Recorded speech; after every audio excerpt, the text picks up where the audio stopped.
thank everybody for letting me come out tonight and for such a big crowd. I wasn't expecting a big crowd, and actually I wasn't expecting to speak, so this is awesome. This is going to be a great little speech, but a lot of friendly faces in the crowd. As Barb mentioned, yes, I did run in 2018. I ran in the Democratic primary against Ms. Stephanie Ertl. Fell a little short in that campaign, but back at it again, and couldn't be more excited to be giving Andrew a run for his money. And you know, for what's coming and what's facing us in the road ahead. A little bit about myself. First of all, I want to thank my wife for coming. My wife is here sitting at the table, Cicely. Thank you. And so we live in Natalia, Texas. We've been out there around 12 years. Both of us are born and raised in San Antonio. Both graduates of the University of Texas at San Antonio. I went to Lake University and got my MBA. After I finished, I'm in sales. I'm a salesman. I sell candy, which is a great job to have. I've been in sales for 17 years, and out of those 17 years, I've spent 9.5 of those selling candy. Either Hershey, Nestle, Butterfinger is my current brands that I'm selling, but in sales. So the one thing that I've learned in the jobs that I've had is, you know, what people say and what people are looking for really matters. And when it comes to products and different things that they're looking for, getting their feedback is very important. And that's something that I feel is missing in our current representative that we have up in Austin right now. So in the last go round, when I was out meeting folks like yourselves, you know, they would talk about how great Andy was, but he was great right around election time, when he was coming out seeking votes, looking for donations. And believe me when I tell you, Andy is extremely well funded, and I'm going to say this, and I'm not joking. But if you look and see what he has in his war chest compared to what we have, so Andy's got over $250,000. He's very safe. It was I think it was 79-21 the last election were the numbers.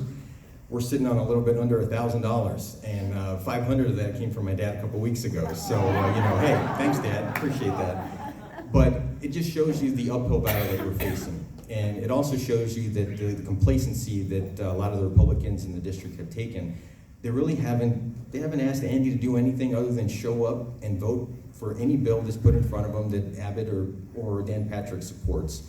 And the fact that there are so many Republicans in these areas, it makes it just kind of like he's taking it for granted that he's going to run and win every single time that he's up there. And I'm here to kind of challenge that and to make sure that he's held accountable.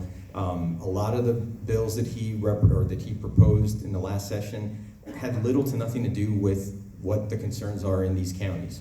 And Barb said it best, you know, these rural communities, there are a lot of things that are facing us and challenging us, and it's simple things. Somebody asked me a few minutes ago, you know, why are you running? And I was giving her a personal example that access to high-speed internet is a challenge out here. We live 30 minutes south of San Antonio, big metro area, and up until 2 weeks ago, we had, you know, kind of just turtle-like speed internet. We were able to get kind of T-Mobile a few weeks ago, but until that, we were kind of limited on our options. We had a satellite dish on our roof to just be able to send emails out. It was ridiculous. And that's when you're close to a metro area. So we talk about communities, you go up to Sonora and Ozona, that are hundreds of miles away from large cities. They don't have that opportunity. A lot of folks are looking at cell phones. That's what they're working off of, and students are working off their cell phones. So we have to change that. We have to make that a priority. And this is all about access, folks. So everything that I'm running on is based on access to high-speed internet, also access to affordable health care. And when we look at these, especially rural communities, we look at what Crockett County did a few months ago. They voted to use some of their budget to keep a clinic open 24 hours a day because they didn't have the funds, the state funds, to keep that open. And it's not even a hospital, it's just a clinic. But if they didn't have that option, folks would have to drive 3 hours to the next largest city. So imagine that, 2 in the morning, your son's sick or your daughter's sick, and where do you go? You got a 3-hour drive in front of you. There is no emphasis put on those type of issues because those type of issues those voters aren't important to Andy Murr. Andy Murr only cares about Kerrville voters because if he wins Kerrville and he gets every single Republican vote in Kerrville, he wins. And that's proven. You look at the voting record year over year, he gets 17,000 votes, he's in. Because I think the last go round, Stephanie got around 14,000.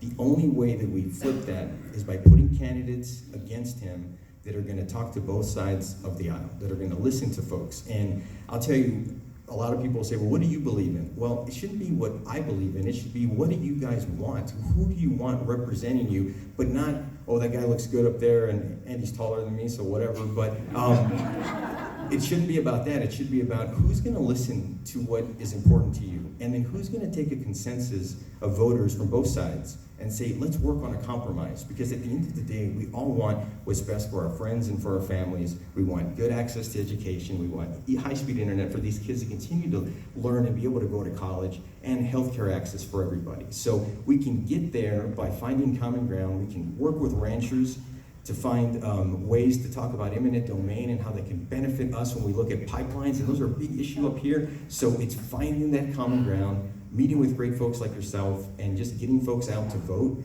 And that's where you guys can help me. So you can either help with donations, or you can help just by spreading my name out there. Go to the website, joepherrera.com. I got a Facebook page, but email me. And I've encouraged a lot of you guys, after this is over and we're done speaking, get a card, send me your emails, send me your thoughts, because this only happens with you, and I'm only going to be as good as the feedback that I get from you guys when I'm up in Austin. So thank you guys for coming. I appreciate it. Thank you.